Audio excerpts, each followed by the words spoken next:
உயிர் காவியமான முத்தமிழ் அறிஞர் ஆருயிர் அண்ணன் டாக்டர் கலைஞர் அவர்களின் 103வது பிறந்த நாளில்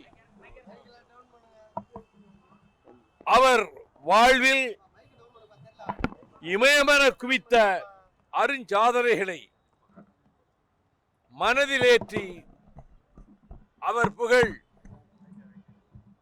விண்ணும் மண்ணும் நதியும் கடலும் தமிழகமும் இருக்கும் வரை நிலை பெற்று வாழும். அவர் முக்கடல்கள் சந்திப்பில் வள்ளுவ பெருந்தகைக்கு உலகில் எங்கும் இல்லாத வகையில் ஒரு கவிஞனுக்கோ ஒரு அறிஞருக்கோ எழுப்பப்படாத சிலையை எழுப்பியது மட்டுமல்ல, 1330 திருக்குறளுக்கும் வான்புகள் வள்ளுவம் உரை தீட்டியதுடன் உலகெங்கும் இருந்து வருகின்ற சென்னைக்கு வருகின்றவர்கள் கண்டு வியக்கின்ற வள்ளுவர் கோட்டத்தையும் நிர்மாணித்தார்.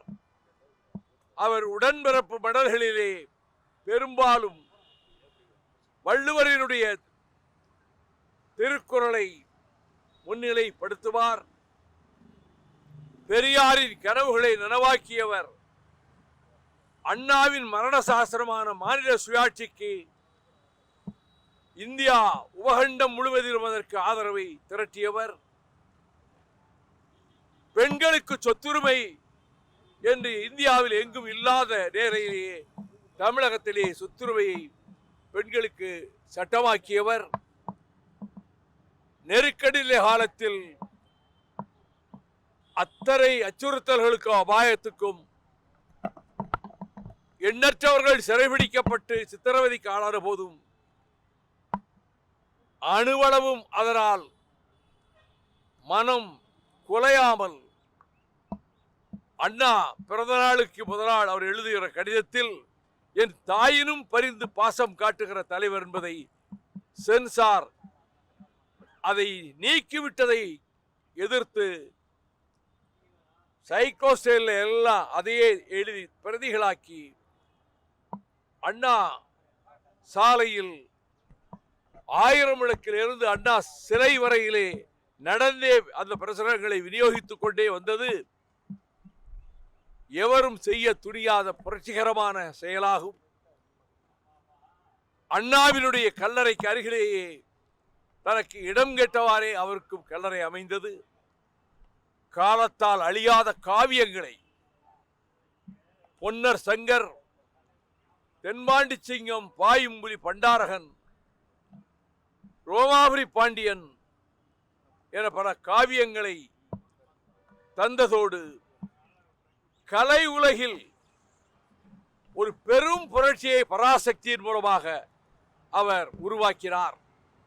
பல ஆண்டுகளுக்கு பிறகு துலாபாரம் என்ற பெயரில் மலையாளத்தில் அதே கருவை கொண்டு படம் எடுக்கப்பட்ட போது இது 50 ஆண்டுகளுக்கு முன்னாலே இந்த கருத்தை வைத்து திரை உலகில் புரட்சியை ஏற்படுத்தியவர் டாக்டர் கலைஞர் என்று அத்தனை எழுத்தாளர்களும் புகழ்கின்ற வகையில் கலை உலகில் உச்சரிக்கும் சொற்களால் தமிழ் உயிர் பெறுவதைப் போல பராசக்தியிலும் மனோகராவிலும் குறவஞ்சியிலும் நீதிக்கு தண்டனையிலும் மறக்க முடியுமா திரைப்படத்திலும் அவர் திரை உலகிலும் ஒளிபெற்று திகழ்ந்தவர்.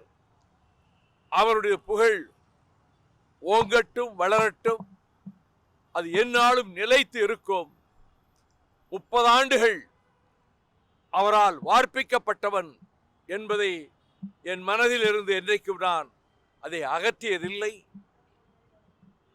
அவரால் அடையாளம் காட்டப்பட்டவன், மாநிலங்களவைக்கு 3 முறை அனுப்பப்பட்டவன் என்ற நன்றி உணர்ச்சியை நான் எந்நாளும் என் மனதின் அடிவாரத்திலே மறக்காமல் தேக்கி வைத்திருக்கிறேன். வாழ்க டாக்டர் கலைஞரின் புகழ்.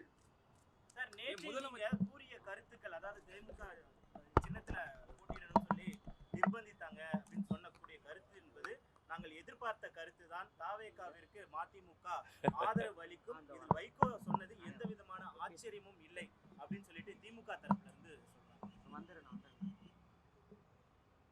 நான் அப்படி ஒரு முடிவு எதுவும் இப்போ எடுக்கலை.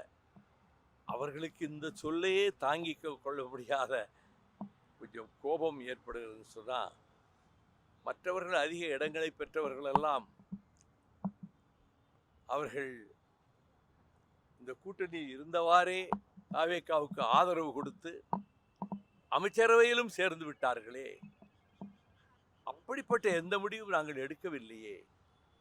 அது சகோதரர்கள் கோபப்பட்டாலும் அது உரிமையோடு அவர்கள் கொள்ளுகிற கோபம் என்று நான் எடுத்துக்கொள்வேன்.